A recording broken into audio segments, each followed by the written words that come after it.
If you are looking for a new way to curl your hair that doesn't involve heat damage, you are in luck. I actually started wanting to just do heatless curls in general because I have to curl my hair a lot for my job because I model for a lot of local Utah boutiques. Okay. And I was like, oh, I really want to get good at these heatless curls. There you are with the leggings. Yes. Okay. I saw a girl post about leggings and I was like, oh, I should do that. And then I was like, what other random things can I curl my hair with? So I just started experimenting, and so I did a whole series of random objects that I could curl my hair with. Plastic bags. I even did carrots. Carrots worked okay, but I couldn't sleep in them. Okay, so here's like a tie for your robe. So you use something like this. Yes. Okay, and then what else have you used? Show us. Yeah, so I used dish rags.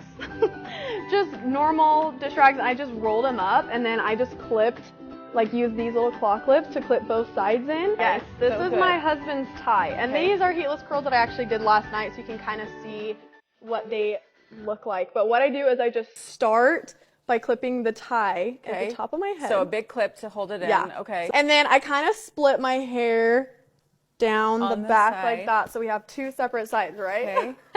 And then I do what's called the crisscross method, because this seems to work with my hair because I do have a lot of hair.